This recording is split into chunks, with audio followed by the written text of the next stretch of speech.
You're listening to Sip and Grow the podcast, the show where we taste awesome, delicious wines while having unfiltered conversations about our passions, experiences, struggles, entrepreneurship, and life.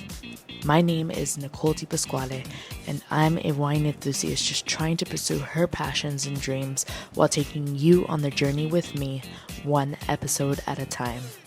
My ultimate goal is to not only bring you wine knowledge and value, but also inspire you to enjoy your process and journey in pursuing your passions and dreams. Because guess what? The person you become while enduring the process is more important. So sit back, grab a glass, and let's sip and grow together.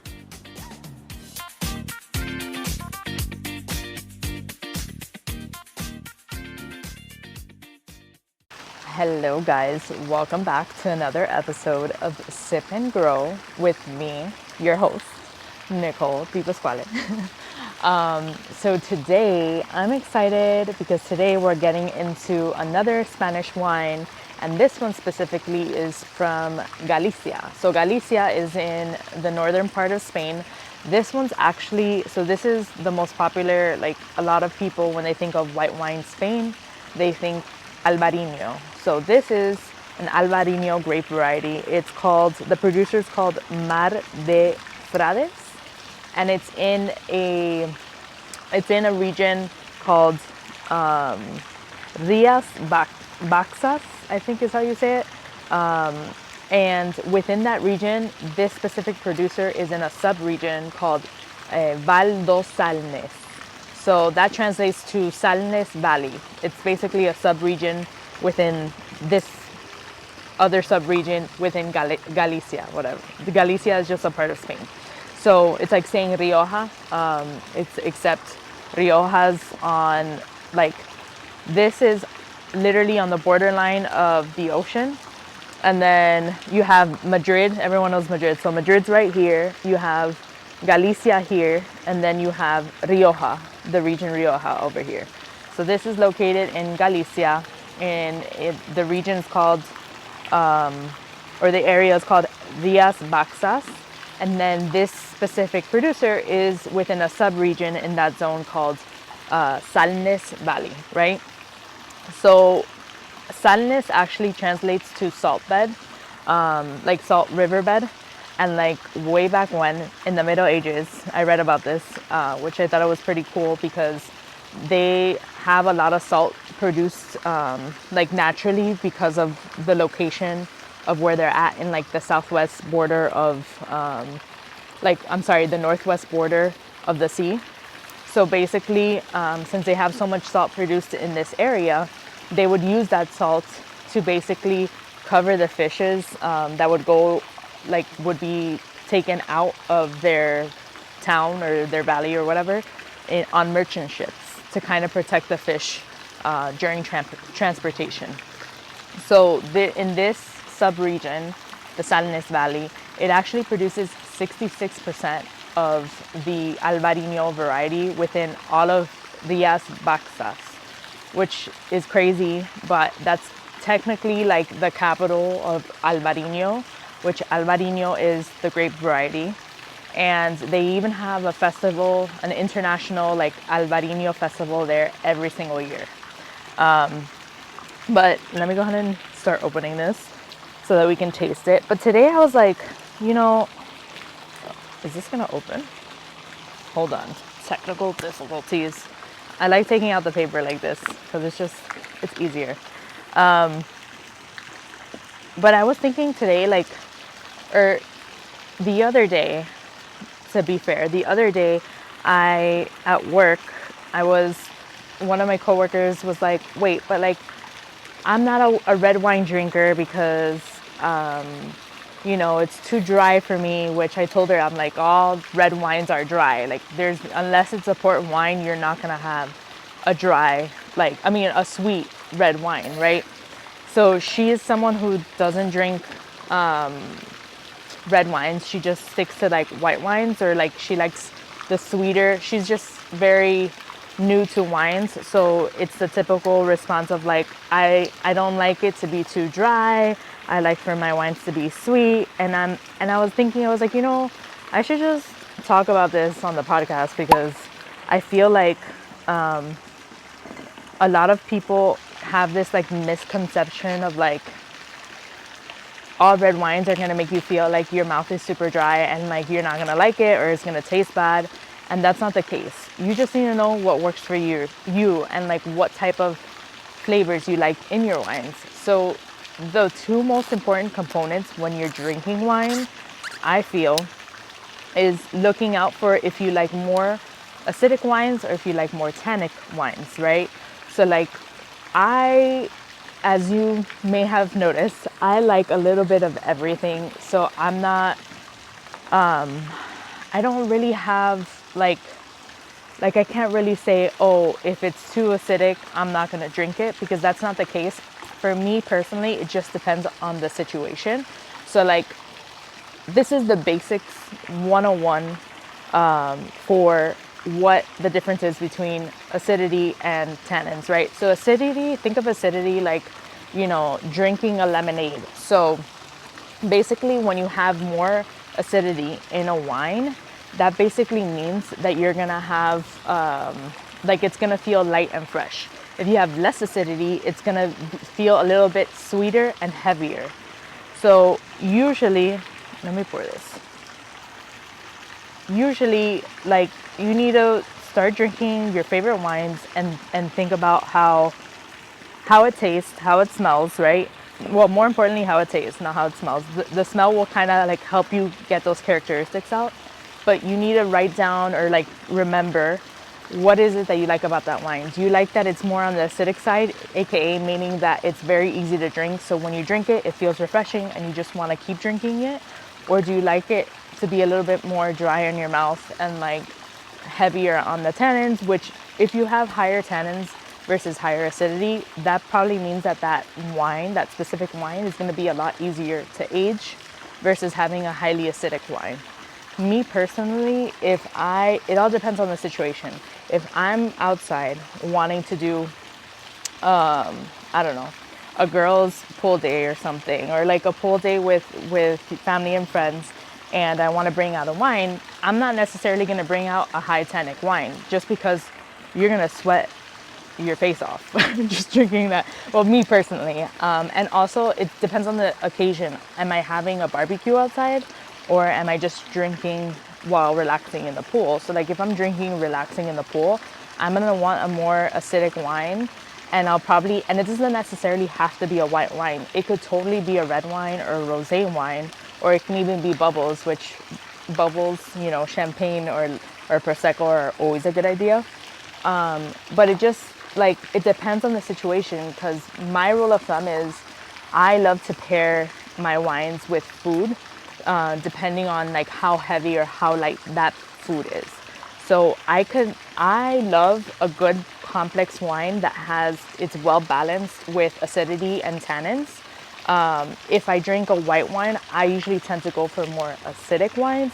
If I drink a red wine, I tend to go for either that balance of acidity and tannins with a lot of complex flavors, or higher on the tannin side. That's just me personally. But you basically have to you need to try different wines and see what you like and what you don't like. So this one right here, and if you guys remember from my previous episode, I talked about the Spanish have like a label system. This one has a label right here, basically saying that this is good quality wine, because it's like their controlled certification within the country for controlling like the quality of wines that are being produced. Albariños, they're famous for being very tardy with like green apple notes and like fresh citrus aromas. So we're gonna go ahead and taste this and see what happens. It already has like a really nice, almost like golden yellow color to it. I poured a little too much, so now the swirling situation is gonna be a little bit crazy, but it's fine. And this one, another thing that I was reading up on it, like since it's located in an area that's really close to the ocean, they have some hills, but like the lower area specifically, but the soil, basically the soil comes from the riverbeds that are in the area. So the soils are very granitic. They have like gravel, silt, sandy, clay-like soils, which are great for drainage. So it's a drainage, it has a good drainage system in the soil. And it just, like the sea breeze there as well, gives this specific wine a really good acidity to the taste and to the smell as well. So let's go ahead and smell it.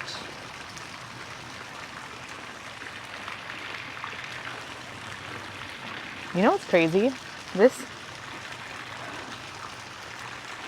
Okay, wait. I'm definitely getting the green apple, but I'm also getting like a fresh pear,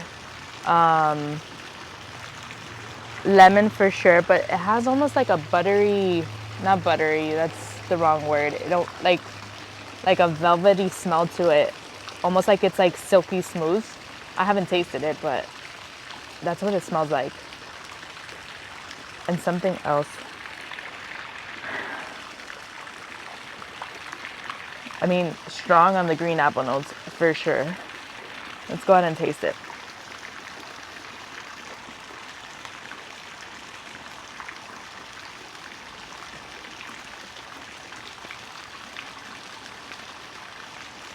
Holy Jesus. That is acidic. Wait. Jesus, take the wheel.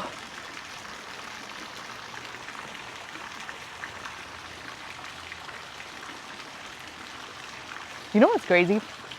This literally does feel like it was made by the sea, but it's so acidic.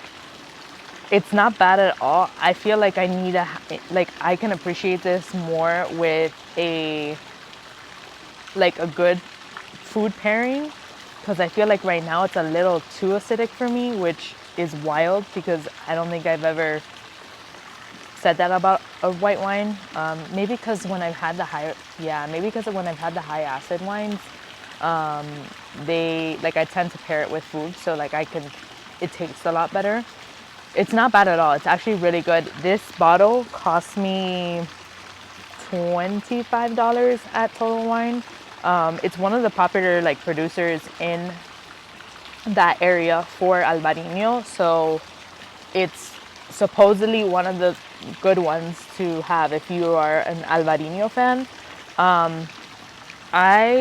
It's really strong, and think of those sour apple candies, like lollipops.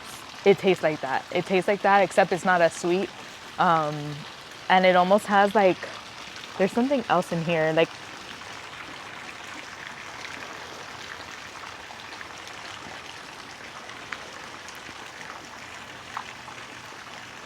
I don't know, but it's not herbal at all. There's no herbal notes, which I tend to appreciate herbal notes in here, but it's very high on the minerals, minerality, and the acids of citrus notes. Think of lemon, think of green apples. That is the two most flavors being represented in this wine.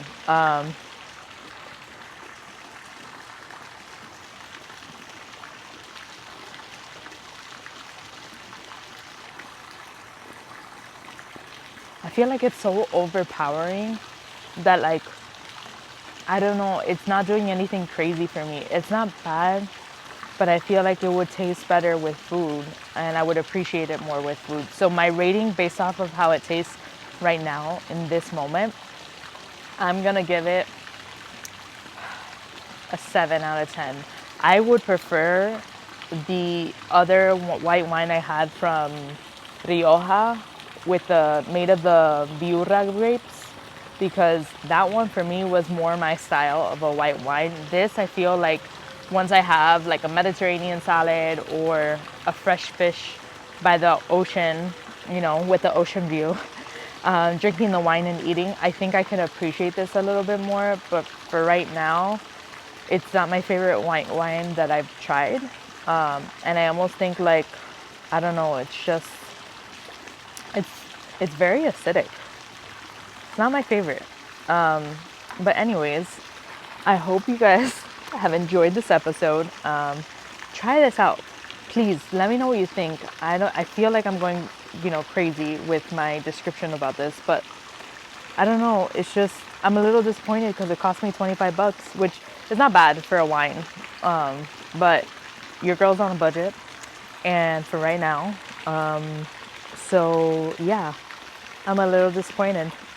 But let me know what you think. Try the wine, and as always, drink your wine tonight because I sure will. Cheers, guys.